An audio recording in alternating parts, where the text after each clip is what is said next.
Good afternoon and welcome to UCEA YouTube Live. This is Daniel Moragas, Graduate Research Assistant and Doctoral Student at UCEA headquarters at the University of Virginia. I am here today to interview Dr. Allison Borden as part of her candidacy for the UCEA Executive Committee.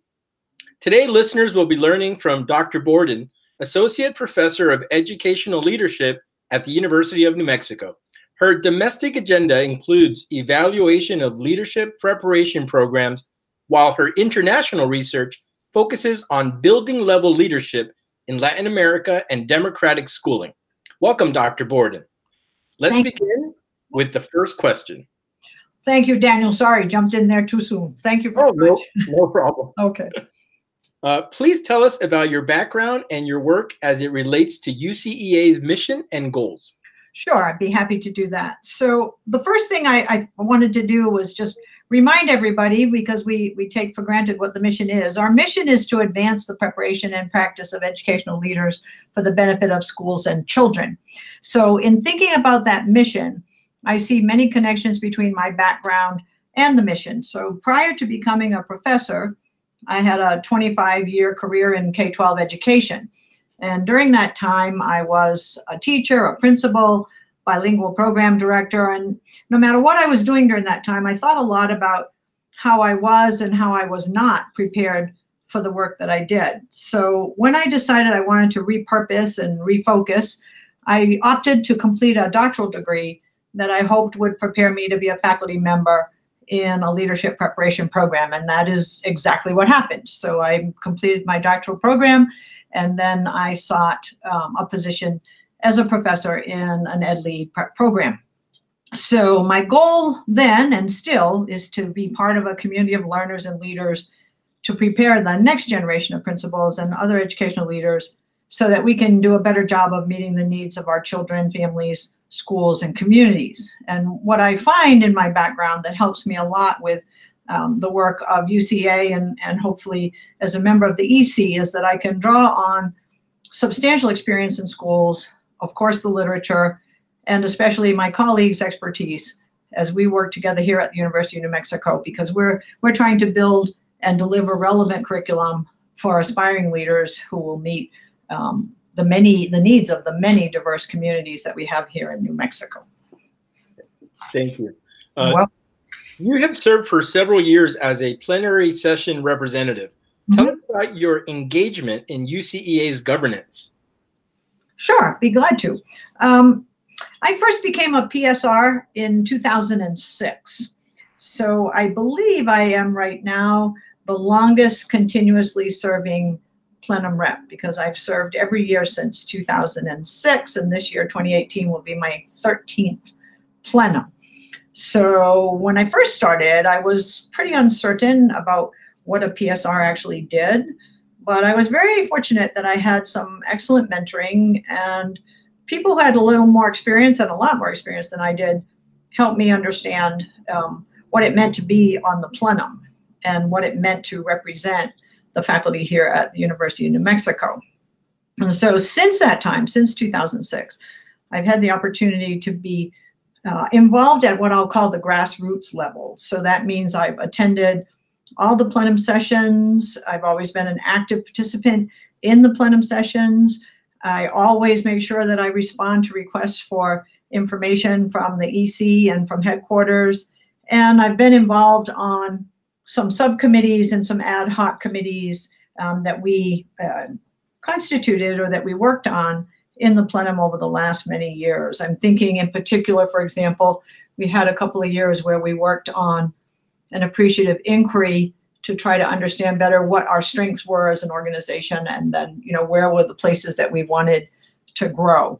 I won't say always, because, it's easy to overlook an email, but I try really, really hard to always vote on behalf of my colleagues at UNM and not miss any of the electronic votes, because we only see each other in the plenum once a year, as everybody knows. And in between, most of the communication is electronic. So I work pretty hard to make sure that I take part in governance by voting as required as a member of the plenum. And then also, as I say, when we're face-to-face at the annual meeting, I make sure that I'm an active participant in the plenum.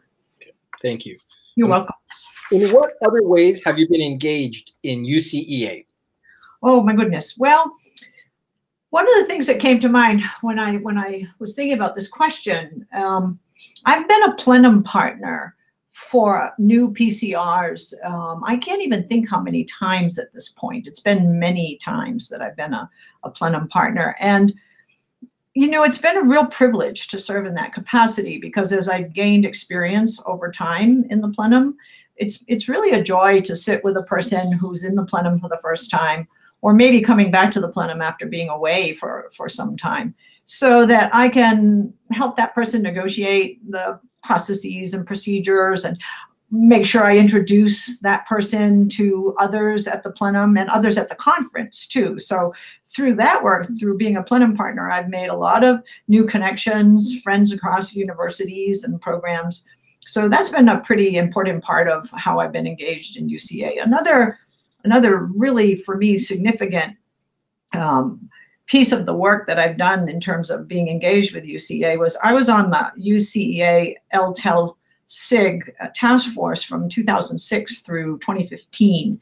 And we were a diverse group of folks. The number varied, but usually about 10 to 15 of us, and sometimes many more than that. And we worked together for quite a few years on thinking about instruments that we could use, how we could evaluate what's happening in our EdLead programs. And I think that work was incredibly fruitful and very beneficial to UCEA, and certainly to those of us who participated, and then other partners in the project. And then I was on the first editorial advisory board for the Journal of Research on Leadership Education, which has become well established for our field. And those of us who served in that first 5-year block, I think we learned along the way what it was to be on an advisory board. And I think that participation certainly paid off, not just for me, but it paid off for everybody on the advisory board, and then all of the scholars in UCEA who have been able to disseminate their work through the journal. And I've done, you know, what we all do. I've been a program reviewer. I've been a manuscript reviewer for various publications. I always say yes when somebody reaches out to me. So if a member of the EC in the past has reached out to me, or the president has reached out to me, somebody from headquarters, and they say, Allison, can you help us out with this? I always say yes to that. So I try to be engaged with UCA in as many ways as I can. Dr. Borden, discuss with us your scholarship, research projects, teaching, and or service that can inform the work of UCEA, particularly the work of the executive committee. Yeah, thanks for that question, Daniel. You know, I think about it. I thought about it. I think I want to focus my answer on two things. I want to focus on a piece of research, and I want to focus on the teaching side. So I'll say something on the research side. Here in Albuquerque in New Mexico, we were very fortunate to be awarded one of the school leadership program grants from the federal government back in 2010. And it gave us funding for 5 years in partnership with the Albuquerque Public Schools to prepare folks for the principalship. And the anecdotal information we have from the district tells us that our graduates are doing very well as principals, assistant principals, but we'd like to understand that better. So a group of us, there are 4 of us in EdLead faculty, we're working together now this fall to design an evaluation research project that will help us understand what happened with our graduates much further out than we usually do, because some of these folks finished in 2011. So I think that this kind of research, I know it's not unique to us, I know other folks do it, but as a member of the EC, what I'd like to be able to do is think about this more broadly for all of our member institutions in terms of how do we support as an organization, how do we support this kind of research? And then of course to think about all the ways that UCEA disseminates information for the member institutions, but I'm also thinking about for the larger field of educational leadership preparation, because we know not all universities that prepare educational leaders are members of UCEA. On the teaching side, one of my major responsibilities is to teach the applied quantitative methods courses for our EDD students. Just the phrase gives lots of people the chills, but it makes me enormously happy.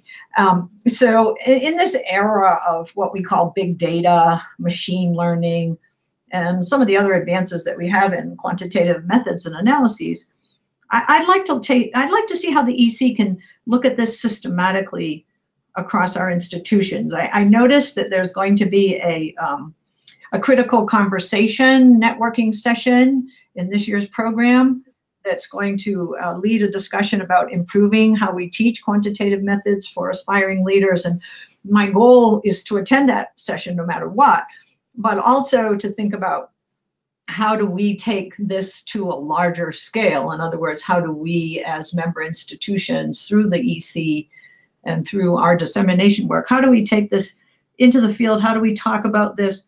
And then I want to think about how I can contribute my experiences as an instructor. I've been teaching these classes since 2005.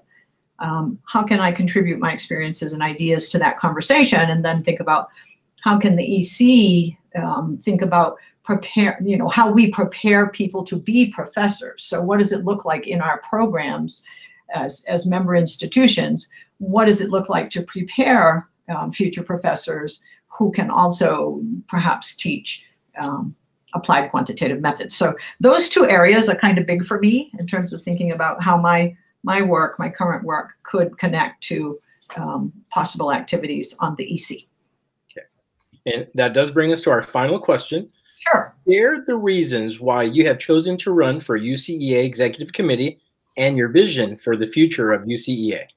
Oh, good. Okay, great question. Well, it's interesting because you would think that somebody who had served on the plenum since 2006 might have thought about the EC in the past. And it's not that I didn't think about the EC.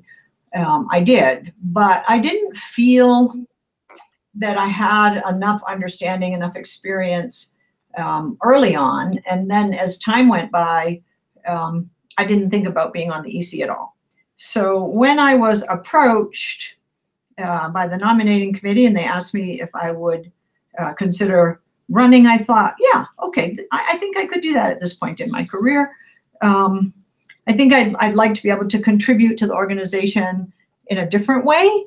My years as a PSR that have helped me better understand the organization, thinking about how it's benefited me professionally, and especially how it's benefited our program here at UNM. So I think it's a logical option, but it's not a right, it's a privilege. And so I feel like at this point I could make some contributions to the EC, and I have to say I'm not sure that I could have necessarily in the past. So I feel ready to take up the challenges.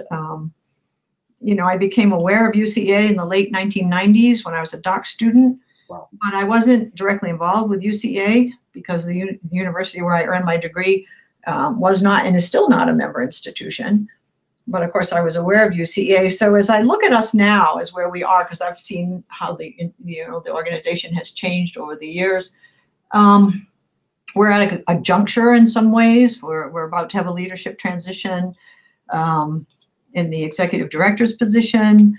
So as I think about it, if I'm elected to the EC, what I'd like to see UCEA explore is a couple of things. First of all, how do we continue to bring in new member institutions? Membership has stayed pretty stable for a while. I was examining the book that they send us for the plenum, and some members fall away, some new ones come in, but the membership has stayed pretty much at the same place for a while. So I'd like to think about how we continue to bring in new member institutions, because I think there are some very diverse institutions across the US and in other countries as well that would likely be wonderful contributors to UCEA, and we could contribute to them. I'd also like to see how we can work to assist member institutions to do more targeted policy work at the state level. Like all of us, today's election day, so it's kind of exciting to be interviewed on election day. Yeah. Here in New Mexico, we're going to hopefully have a change in the party that controls the governor's office, and with that will come some work, some policy work. I think we're positioned well to handle that, but I wonder and hope that our other member institutions are positioned well to do some targeted policy work at the state level. So I'm thinking about how do we as an institution, how does UCEA as an institution strengthen that? And then I think the final thing I would say in terms of thinking forward about where UCEA might go, I'm wondering how much we need to take another look, a second look or third or whatever it is, at our mission and vision in terms of the 21st century higher education landscape, that at times to me seems to be much less responsive to the needs of K-12 educators and particularly K-12 leaders. So that's a lot, but I do think the organization is strong, and I do think the organization is doing well, but I also think that UCEA has some possible doors opening in the next few years, and I would love for us to continue to grow and walk through those doors, so to speak. Dr. Borden, thank you so much for your time and your very thoughtful responses. This interview will be archived on the UCEA YouTube channel. Listeners can access or share the interview at any time. We also encourage listeners to post comments and questions on this interview in the comments section on the UCEA YouTube channel. With that, we say thank you and goodbye. Thank you, Daniel, and thanks for this opportunity.